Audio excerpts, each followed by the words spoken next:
ओम नमस्ते जी।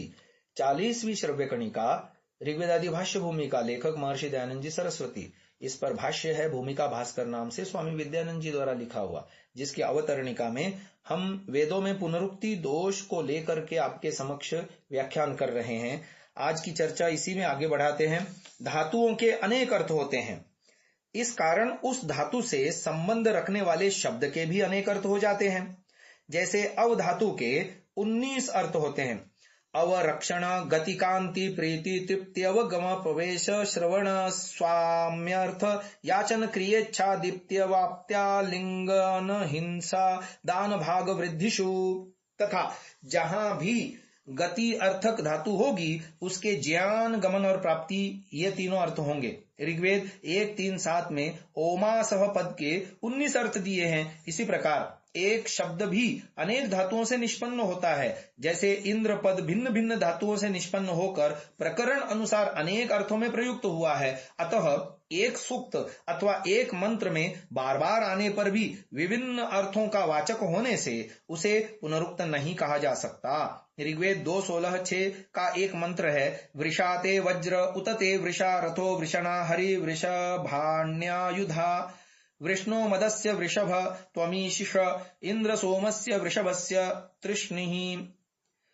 इस मंत्र में वृषण पद भिन्न भिन्न रूप से 7 बार प्रयुक्त हुआ है, परंतु इससे वृषण पद के अनेक महत्वपूर्ण अर्थों पर प्रकाश पड़ता है। जैसे वृषभ अर्थात अत्युत्तम, वृषा यानी दूसरे की शक्ति को प्रतिबंधित करने वाला, वृषा यानी वेगवान, वृषणा यानी बलिष्ठ, वृषभाणी यानी शत्रुओं के बल को रोकने वाला, वृष्णः बल करने वाला और वृषभस्य पुष्टि करने वाला। इस प्रकार धातुज मूल भाव के सब अर्थों में अन्वित होते हुए भी मंत्रगत भिन्न भिन्न पदार्थों के गुणों का प्रकाश होता है। यजुर्वेद का 16वां अध्याय नमः अध्याय के नाम से प्रसिद्ध है। शास्त्र में नमः पद के सत्कार, अन्न और दंड अर्थ हैं। यहाँ सत्कार करने योग्य पदार्थों के साथ नमः का अर्थ सत्कार लिया जाएगा, पालन करने योग्य वस्तुओं के साथ अन्न और विनाशवाचक पदार्थों के साथ दंड अर्थ लिया जाएगा। विनियोग के अनुसार एक ही मंत्र का विभिन्न यज्ञों तथा अवसरों पर प्रयोग होने से पुनरुक्ति सदोष नहीं रहती। जैसे संध्या में 2 अवसरों पर आचमन का विधान होने से शन्नो देवी इत्यादि मंत्र का पुनरुक्त होना दोष नहीं माना जा सकता। इसी मंत्र का जब उपासना विषय में विनियोग होता है तो देवी आपह दिव्य गुणयुक्त परमेश्वर का वाचक है। विज्ञान कांड में विनियोग करने पर अथर्ववेद के वही सूक्ष्म जल और औषधि रूप जल के अर्थ का द्योतक हो जाता है।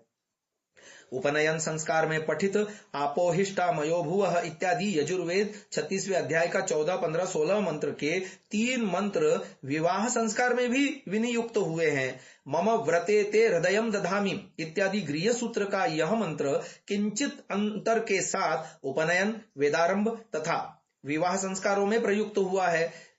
विनियोग के अनुसार अर्थभेद होने से इस प्रकार पुनरुक्ति को दोष नहीं माना जा सकता। प्रयोजन की सिद्धि होने तक अभ्यास का नैरंतर्य अपेक्षित है। जब तक साक्षात्कार न हो जाए तब तक अपेक्षित साधनों की आवृत्ति आवश्यक है। जब तक चावल न निकल जाए तब तक धान का कुटना चालू रहता है। इसी प्रकार ब्रह्म के साक्षात्कार के लिए योगांगों का बार बार अनुष्ठान करते रहना पड़ता है। एक बार उपदेश से जो ज्ञान होता है वह केवल शाब्दिक ज्ञान है। श्रवण, मनन, निधिध्यासन के बिना अभीष्ट की सिद्धि संभव नहीं है। उपदेश को आवश्यक जानकर उसे बार बार कहा जाता है। तन्मे मनः शिव संकल्पमस्तु का बार बार कथन मन की पवित्रता पर बल देने के लिए किया जाता है।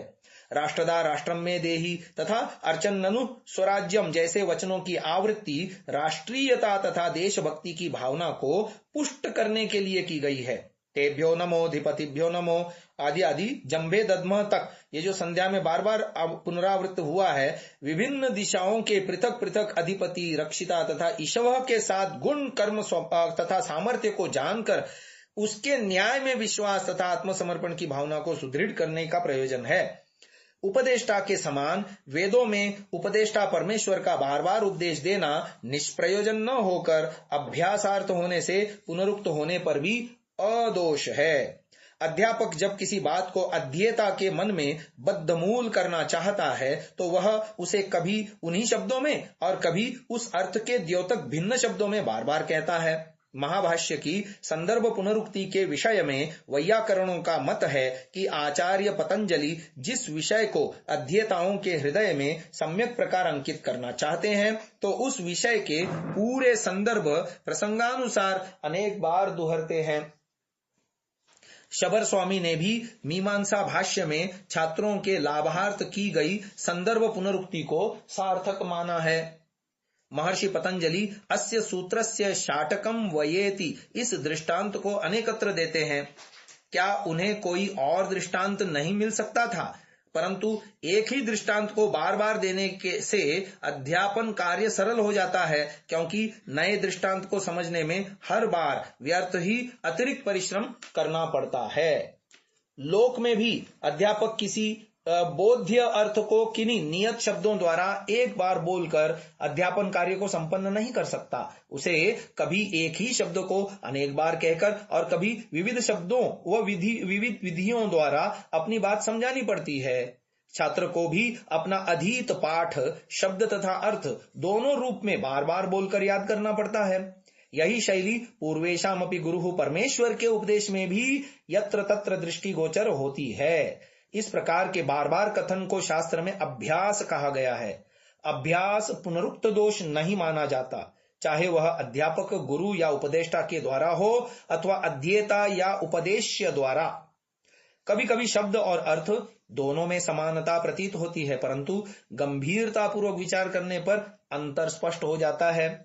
शब्द का विश्लेषण करते ही रहस्य खुल जाते हैं। उदाहरण के लिए ऋग्वेद 4:57-2 में पर्जन्य को कहा गया है कि वह हमें ऐसी जलधार प्रदान करे जो मधुमान भी हो और मधुश्च्युत भी हो। आपाततः देखने पर यहाँ एक ही ऋचा में समानार्थक दो पद आ जाने से पुनरुक्त दोष दिखाई देता है, परंतु वास्तव में इन दोनों पदों के अर्थ में अंतर है। यह अनिवार्य नहीं कि जो मधुमान हो वह मधुस्रावी भी अवश्य ही हो। जैसे व्यक्तियों की कमी नहीं है, जो धनवान तो होते हैं किंतु धन की वर्षा दान रूप में नहीं करते। इस वेद मंत्र में पर्जन्य से ऐसी जलधार की कामना की गई है जो स्वयं भी मधुर एवं शुद्ध हो और वनस्पति आदि को मधुर रस से आप्लावित करने वाली हो। इसी प्रकार हिरण्य रूपः स हिरण्य संदृक् ऋग्वेद 2:35-10 इत्यादि मंत्र में अग्नि को हिरण्य रूप तथा हिरण्य संदृक् कहा है। समानार्थक प्रतीत होने पर भी निरुक्तकार यहाँ पुनरुक्ति दोष नहीं मानते। उनके मत में इन दोनों शब्दों के अभिप्राय में भी स्पष्ट अंतर है। यह आवश्यक नहीं कि जो सुनहरे रूप वाला हो वह सुनहरा दिखाई भी पड़े। शत्रु कितना ही सुंदर अथवा गुणवान क्यों न हो तो भी वह कुरूप और गुणहीन ही प्रतीत होगा। इस संदर्भ में ये दो मंत्र द्रष्टव्य हैं। प्रियम मा कृणु देवेषु प्रियम राजसु मा कृणु प्रियम सर्वस्य पश्यत उत शूद्र उतार्ये रुचम नो धेहि ब्राह्मणेषु रुचं राजसु नस्कृधि रुचं विश्येषु शूद्रेषु मयि धेहि रुचा रुचम। ये पहला मंत्र जो बताया था वो अथर्ववेद 19:62-1 में और दूसरा यजुर्वेद के 18वें अध्याय का 48वां मंत्र है। ऊपर से देखने पर इन दोनों मंत्रों का एक ही अर्थ प्रतीत होने से यहाँ पुनरुक्ति दोष कहा जा सकता है, परंतु प्रथम मंत्र में सब में प्रिय होने की प्रार्थना है तो दूसरे मंत्र में सबसे रुचि प्रेम रखने की प्रार्थना है। परंतु सूक्ष्म दृष्टि से देखने पर दोनों मंत्र पृथक पृथक भाव के द्योतक मालूम पड़ते हैं। पहले मंत्र में जहां दूसरों से प्यार पाने की कामना है, वहां दूसरे मंत्र में स्वयं दूसरों को प्यार करने की इच्छा है। दोनों ओर से प्यार होने में ही प्रेम का परिपाक होता है। इस प्रकार भाव एवं उद्देश्य की भिन्नता से अर्थ भेद हो जाता है, जिससे वहां पुनरुक्ति दोष नहीं रह जाता। आज की इस चर्चा को हम यहीं विराम देते हैं। आगे और भी रोचक चर्चा आ रही है जिसको हम कल की श्रव्य कणिका में सुनेंगे। महानुभावों, इस सात्विक विचारधारा को जन जन तक पहुंचाने के लिए आपसे सहयोग की अपेक्षा है। पहली बार यदि आप इस चैनल पर आए हैं तो हम आपसे निवेदन करते हैं कि इसे सब्सक्राइब अवश्य करें और बेल आइकन को दबाएं, जिससे प्रत्येक वीडियो आपको निश्चिततः मिले। हमने प्रायः देखा है अनेकों महानुभाव वीडियो तो देखते हैं परंतु चैनल को सब्सक्राइब नहीं किया हुआ है, तो हमारा उनसे भी निवेदन है कि इसको अवश्य सब्सक्राइब करें और ये वीडियो अन्य जनों तक भी साझा करें, शेयर करें। अपने बहुमूल्य विचारों से हमें कमेंट द्वारा अवश्य अवगत कराएं। प्रत्येक कमेंट को हम अवश्य ही पढ़ते हैं। ओम।